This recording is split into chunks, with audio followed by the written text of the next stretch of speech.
Hi hello friends, welcome back to one more mini vlog.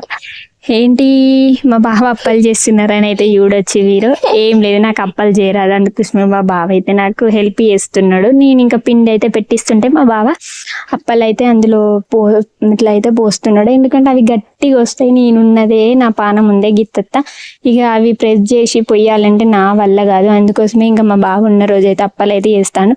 అసలు ఎందుకు చేస్తానము అంటే, మా యశస్ అయితే స్కూల్కి పోయి రాగానే అమ్మ ఏమైనా ఒకటి తినడా ఊకే అడుగుతుంది. బిస్కెట్ ప్యాకెట్ కావాలి, కారా కావాలి, అది ఇదని అడుగుతుంది. ఇక ఎన్నిసార్లు కొనుక్కొస్తాం చెప్పండి బయట. మళ్ళీ అదొకటి ఏంటి అంటే, మా బావకు బయటి ఫుడ్ అంటే అస్సలే నచ్చదు. బయటి మళ్ళీ అంటే వాళ్ళకు బయటి ఫుడ్ ఎట్లుంటుందో తెలియదు, ఎట్లా చేస్తారో తెలియదు అని చెప్పేసి మా బావ అసలు బయటి ఫుడ్డే కొనుక్కరాడు. అసలు ఎప్పుడో ఒకసారి నాకు చేయలేనంత ఓపిక, చెయ్యలేను అనిపించినప్పుడు మాత్రమే, అర్జెంట్ ఉంటే మాత్రమే తీసుకొస్తాడు. ఇంక ఇట్లా చేసే పరిస్థితి ఉంటే మాత్రం ఖచ్చితంగా మేమే చేసుకుంటాము. ఇక ఆ రోజు సండే కదా అని చెప్పేసి అనుకోకుండా అయితే మొదలు పెట్టినాము. మురుకులు అయితే సక్సెస్ఫుల్గా అయితే వచ్చినాయి, టేస్ట్ మాత్రం నెక్స్ట్ లెవెల్ ఉన్నాయి అనుకోండి.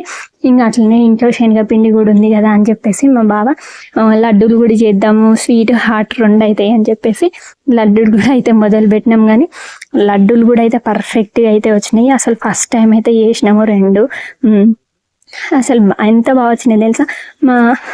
అంటే మా పక్కన వాళ్ళకి ఇస్తే, ఇవి మీరు చేసిర్రా లేకపోతే స్వీట్ షాప్లో కొనుక్కొచ్చిర్రా అని అయితే అన్నారు. అసలు మంచిగా అయితే వచ్చినాయి. ఇంతకీ మీరు ఎప్పుడైనా లడ్డు ట్రై చేసిరా లేదా అనేది కమెంట్ సెక్షన్లో అయితే కమెంట్ చేయండి. ట్రై చేయకపోతే మాత్రం ఖచ్చితంగా ట్రై చేయండి, ఎందుకంటే చాలా ఈజీ ప్రాసెస్ అయితే ఉన్నది. ఇంక ఇది వీడియో ఫ్రెండ్స్. వీడియో నచ్చితే ఖచ్చితంగా లైక్ చేయండి, మా ఛానల్ని సబ్స్క్రైబ్ చేసుకోండి. Thank you, bye bye.